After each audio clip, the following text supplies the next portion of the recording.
Hello AQA students, a massive well done from me. Paper 1 and Paper 2 are done, they're out the way, their biggies are completed. But we need to finish with a bang, we need to finish with a flourish. There's still Paper 3 to come. Now, regardless of how Paper 1 and Paper 2 have gone, Paper 3 is a chance for you guys to make massive gains. From experience, this is normally a very high scoring paper, a chance for you to really boost those grades up if Paper 1 and Paper 2 haven't quite gone to plan, or a chance for you to solidify that top grade if you've enjoyed Paper 1 and Paper 2 so far. So you've got to make sure there is no complacency in preparation. You're still working hard, you're doing all the right things, you're following all the right advice to prepare well and nail that paper when it comes. So make sure in this video, you take in all the advice I'm going to give and you follow carefully as I go through the run through of the paper. All of this is gold dust to make sure that you are going to do great in that paper and prepare really, really well accordingly. Let's get into it. What is the key advice I have to make sure you're working well for Paper 3? The first piece of advice, guys, is not to put any weight on predictions. The reason why, it's impossible to predict what AQA could do with the long essay questions in Section B for Paper 3. If you look at past paper questions, they've gone really random sometimes, really narrow. They could easily do that again. So it's not worth wasting time thinking about predictions. No one knows, no one's going to get it perfectly correct. But also, it doesn't matter. You've been given the pre-release information, haven't you, for Paper 3? Your job is just to make sure that your content is really good for all that material. Then you'll be absolutely fine. But also, the extracts are going to be so helpful in Paper 3, so helpful. Literally everything you need, especially for that 15 marker, that 25 marker, those big S's at the end, is going to be given to you in the extracts. So you don't need to worry about whatever the topic area is. If you focused on content mastery in your revision, you let the extracts lead you and you'll be absolutely fine. So wasting time on predictions is no good. You need to learn everything in that pre-release information and then be ready to go. The extracts will do the rest for you.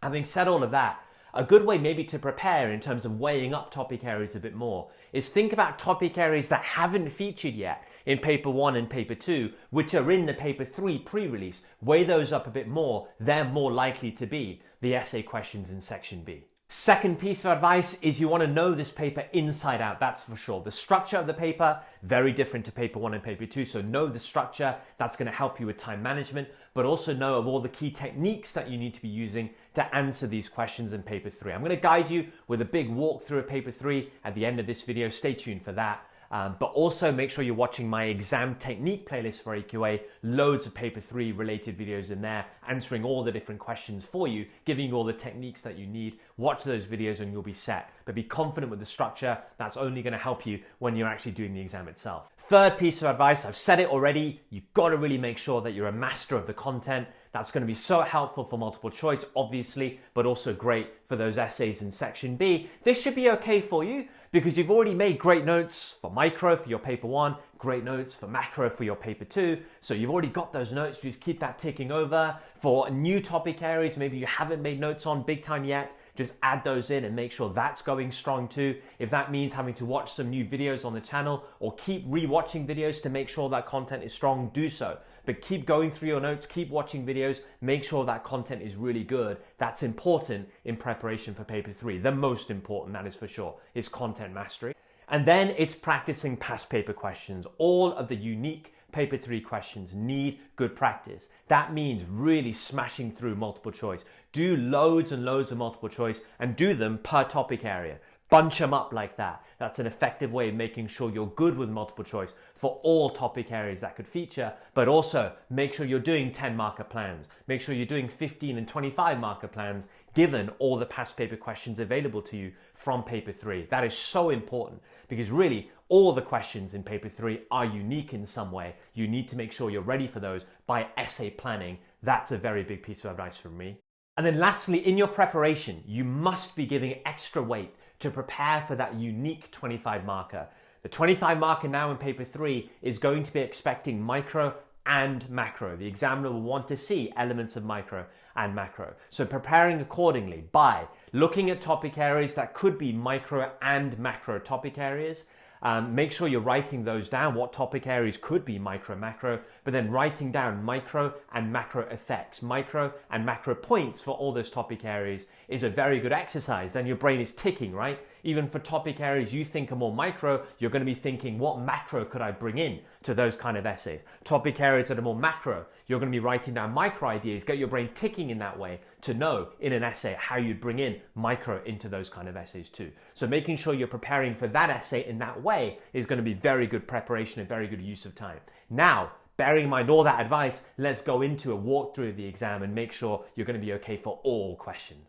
Paper 3 is going to be broken into two sections, Section A and Section B. Section A will consist of 30 multiple choice questions, micro and macro. There'll be 15 micro questions, 15 macro questions, though they won't necessarily be ordered that way. But these guys are gifts from the economics gods. And whenever we're given these gifts, we should first be thankful. Thank you, gods, for giving us these wonderful questions. Why are they gifts? Because they're so easy. All of us here should be targeting full marks. They are that simple. But follow these tips when you're preparing for multiple choice questions. First of all, you have to be practicing them.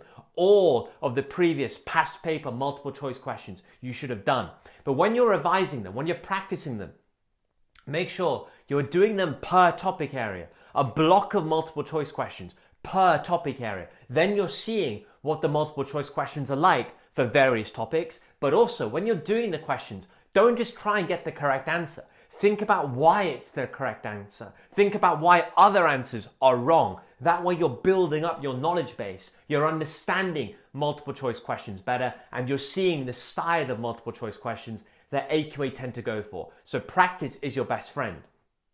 To help you even more, I have a video on the channel called Key Equations and Conditions for Paper 3. It's carded above me. Make sure you've watched that video. Some of those conditions, some of those equations are going to be absolutely perfect for you in Paper 3 for some of the harder multiple choice questions that you can get. Go and check that video out. That's going to be great. But I'm also going to give you tips whereby even if you're struggling to get the correct answer, you don't necessarily know the correct answer, these are tips whereby you can still pick the correct answer. So here we go. Tip number 1, with all multiple choice questions, make sure you're highlighting exactly what the question is asking. Now this is great, especially for diagram questions, for chart questions, for table questions. Often the first few lines of those questions is just waffle describing what the diagram is showing, what the table is showing, what the chart is showing. But we have eyes, right? We have eyes. Gods have given us eyes, whereby we can see what the diagram is showing, what the table is showing, what the chart is showing. We don't need to waste our time reading waffle like that at the start. You guys hunt down what the question actually is asking for and highlight it. That way your brain is focused on what you actually need to be searching for in the answers. But also highlight key words so that you don't make silly errors, so that you know exactly what you need to be looking for in the answer. So start by doing that. Second, know how the 4 answers are written. Examiners, when they write answers to multiple choice questions, always follow this formula. First of all, there's always a distractor answer. That is an answer that seems like it could be correct, but actually is wrong. It's there to trap you. Examiners are horrible people, right? They put distractors in as one of the answers to try and fool you. So know that that exists. That's always going to be one of the 4 answers. Second, obviously, there's going to be a correct answer. That means that 2 answers are going to be clearly wrong. So if you're struggling to get the correct answer, naturally start by eliminating the 2 clearly wrong answers. You're then going to be left with the correct answer and the distractor. When it's a 50-50, you're more likely to get it correct, but hopefully then your economic skill kicks in and you're able to get the correct answer. Advice number 3 with multiple choice questions is scribble things down. Write down all the thoughts you have in your head just to ease the process to then get you the correct answer. There are so many questions, right? 30 of them. By kind of 15, 16 questions are done, your brain is going to be fading a little bit. You're going to get quite tired. So by allowing your brain to do too much, you're likely going to make sloppy errors, silly errors. Even though you know the correct answer, you're more likely to pick the incorrect answer. So help yourself out by scribbling stuff down. Maybe it's a chain of analysis. Maybe it's a little diagram sketch. Maybe it's an equation or a calculation you need to do. Maybe it's a definition. I don't know, whatever. It's going to help you just go through that process more simply instead of keeping it all in your brain. Put it down. Bear in mind that any white space in the exam paper you're free to write on. Your multiple choice questions will be marked by a computer, not by a human being. So any white space, scribble things down, make it easy for your brain to digest key information for then you to get the correct answer. That's so important. That's a great tip that I used that's going to help you as well, just to avoid silly errors. Bear in mind for multiple choice questions, there is no evaluation necessary. It's a pure theory test, so whatever theory says, pick the correct answer accordingly. And last thing to bear in mind, very important advice here, is time management in multiple choice questions. The general advice is a minute a mark for the multiple choice. That's 30 minutes. I think that's far too long. I think the vast majority of multiple choice questions you're going to be doing in 30 seconds or less. A few of them, 5 seconds, they'll be that easy for you. A few of them might take longer, more than a minute, but they'll be rare. So overall, I'd say you're aiming for 20 to 25 minutes, 25 minutes max for the multiple choice questions. Because I think if you overthink on this multiple choice, you're more likely to make errors and pick wrong answers. So trust your content knowledge, trust your practice, be bullish, 20 to 25 minutes, be quick, and then move on, use the time gained for the essays in section B. That's big advice there. Be quick with your time management. Now let's talk about section B. Section B is going to consist of 3 essays, a 10 marker, a 15 marker, and a 25 marker. And all of those essays are going to be linked to extracts. Usually there'll be 2 written extracts at the start, just introducing the overall case study. You'll have an extract full of data, maybe charts, tables, or other illustrations. You'll then have normally 2 more written extracts. So my first piece of advice, guys, is don't read the extracts all at the start. Read them as you need them. It's worth reading the first couple to start with because they are an introduction. And then obviously the data that you see, the data extracts, will be relevant for the 10 marker. So for the 10 marker, the first 3 are good to go through, but then normally the one after the data is going to be for the 15 and then the final one for the 25. So read the extracts when you need them. In that way, your reading time for the extracts is within the essay time that you have. Now let's go into the questions themselves. The 10 marker first. The 10 marker is a unique question. You've not done one like this before, but it is a bit like the 4 marker you've done in paper 1 and paper 2, but beefed up. This 10 marker will say, to what extent does the data suggest something? So in that regard, this question is making you analyze, evaluate, and come to a final judgment from data. So you've done this a little bit in your 4 marker, haven't you? You need to now go further in this 10 marker. Here's the structure, here's what you need to do. So in this 10 marker, you want to start by defining key terms that are there in the question. There might be 1, there might be 2, there might be none, in which case don't worry about it. But if there are key terms, define them to start with. Then you're looking for 3 analysis paragraphs. And in each analysis paragraph, you're looking to do 3 things. First of all, identify a data reference from the extract that they told you to refer to. So 1 unique data reference, you're doing that 3 times. For each data reference, you're then saying how. How does that data reference help you answer the question? Do that. And then think why. Why could that have happened? That'll be a nice little bit of extra for you to go into. That's very good economic theory as well. So for each analysis paragraph, a unique data reference, how and why, you're thinking that. So what could your data reference be? Well, it could be something as simple as identifying a high point and a low point in the data. It might mean identifying a start point and an end point if you're looking at a trend in the data. It might actually be manipulating the data, doing something with the data. Maybe identifying a correlation between 2 variables. Maybe talking about a line of best fit and what the correlation is between those 2 variables. Maybe you're calculating something like a percentage of something. Maybe a percentage change calculation you're doing. Maybe it's an average. That'll be great. Examiners love it when you're manipulating the data. You're working something out from the data given to you. But all of that could be your data reference. So data reference needs to be unique 3 times. Then how and why. That's what you're looking to do for your 3 analysis paragraphs. After each analysis paragraph, you need some nice simple evaluation. A few lines basically where you're showing that you understand the limitations of the data. Keep that simple. What kind of limitations of data exists? Well, maybe the time period used is very narrow. You need a longer period of time to come to that kind of a conclusion. Maybe the number of countries used is quite sparse. Really, you need a wider range of countries to come to that kind of conclusion. Maybe the source of the data, the source of the extracts can be questioned, whether it's bias, whether it's going to be favoring one side of an argument. Maybe you can question correlation and causation, right? You're looking at correlation, but only looking at one variable that's allowing something else to increase or decrease, when actually there could have been many other factors that could have had a part to play. Maybe the data is volatile, so it's hard to come to a certain conclusion, when actually the data is very up and down. Maybe it's nominal and real. Maybe the data you've got is nominal data, when actually real figures are going to be more useful to come to important conclusions. But just a few sentences showing limitations of the data after each analysis paragraph is necessary, and then you finish the 10 marker with a final judgment paragraph, just like you've done in your 25 markers in paper 1 and paper 2, the same kind of judgment in your 10 marker in paper 3. You want to start by answering the question. To what extent does the data suggest something? Give an answer, whether it backs it up, the data, or whether the data doesn't back up whatever the question is asking. Justify why you're saying that. Weigh up the most significant pieces of data that lead you to that judgment and say why, for you, they are the most significant pieces of data.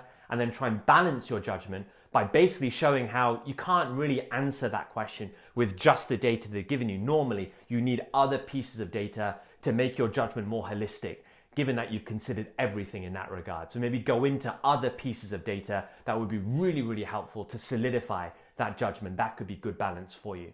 And then you can move on to the 15. So really practice that 10 mark question really well. It's unique. Look at all the past paper questions that have come before, plan those out, use the mark schemes to see how easy the data references can be, and then you're ready for whatever the 10 marker is when paper 3 comes your way. Now to the 15 marker. Well, this will be exactly the same style as your paper 1 and paper 2 15 marker. The difference now, you're going to have extracts to guide you, and that's going to be so helpful. In terms of timing, again, you're looking at 20 minutes for this 15 marker. For the 10 marker just gone, you're looking at 20 minutes for that as well. That's quite a unique essay. You've seen there's quite a lot to do in that 10 marker. So 20 minutes there, 20 minutes for the 15 that follows. But your structure is exactly the same as what you did for paper 1 and paper 2. You want to define key terms at the start, and then you're looking for 2 or 3, depending on what you can do in 20 minutes, analysis paragraphs. Identify the key points, whatever you need to answer that question from the extracts. It will all be in there for you. So don't worry if you see the 15 marker and immediately you don't know how to answer it. Don't worry about that. AQA tend to do that on purpose so that you're forced to use the extracts to drive the points to answer that question. You then add the deep economic theory to those points and write your answer accordingly.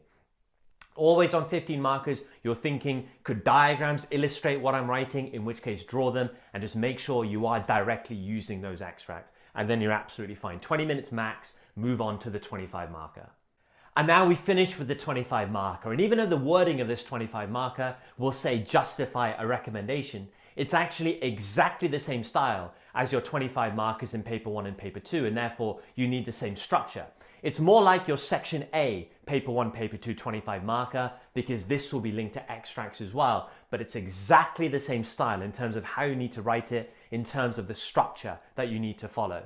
So in terms of time management, you're looking at 40 minutes again. That means 40 minutes here, 20 minutes for the 15, 20 minutes for the 10, that's 1 hour, 20 minutes. If the multiple choice questions have only taken you 20 or 25 minutes, you've got a lot of time saved out of your 2 hours. Maybe for reading the extracts more, maybe for extra time on the 10 if you need it, extra time on the 25 at the end if you need it. You have that buffer time. That's the beauty of sticking to that time management I've given you. So you're thinking 40 minutes, yes, for the 25, but exactly the same structure as you followed in paper 1 and paper 2 for those 25 markers.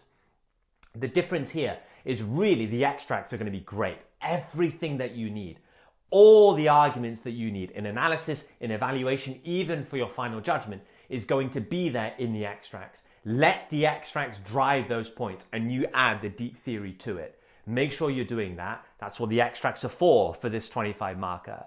But also, what examiners expect on this 25 marker is micro and macro to be in there. There are no defined rules on how you need to do it. It's not like, oh, one analysis paragraph has to be micro and then another one has to be macro. It's not like that. No defined rules. Just make sure that you have micro and macro elements. So maybe, I don't know, you're writing a micro point. You might want to evaluate with some macro ideas. Fine. Maybe it's the vice versa. You've got a macro analysis point. You might want to evaluate with micro. Or maybe your 2 analysis points, one is micro, one is macro. Or maybe actually you're writing generally macro, but with some micro elements in some of those paragraphs. There are no defined rules on how to do it. Just make sure that there is macro and there is micro in the essay somewhere, and examiners will like you for it. To make sure you can do that, follow the advice I gave earlier in the video. Look at all the micro and macro topic areas that are in the paper 3 pre-release, and then make sure you're writing down micro and macro effects for those topic areas. I've helped you so much by making a video about key micro and macro topic areas. Get the topic areas from that video, and then for micro macro effects, just follow all the videos I have in my revision for 2022 exams playlist. You'll see how I've done it. You just need to follow the same way, then your brain is ticking. Even for topic areas you think are more micro, you've got macro ideas and vice versa. Then you're ready to go. But don't stress too much. There aren't defined rules that examiners have, and you'll be absolutely fine as long as you can bring in micro and macro in that 25 marker. So that, guys, is everything you need. Advice to prepare well, and also the walkthrough of the exam so you know exactly what to expect when paper 3 comes your way. Take it all in, follow all the videos on the channel already, all the guidance given to you already in that regard. There's more to come as well. Stay tuned for that. Be hard on social media, follow me well there, and let's just make sure we can smash this final paper together, finish with a bang, finish with high confidence. Thank you so much for watching, guys. I'll see you all in future videos.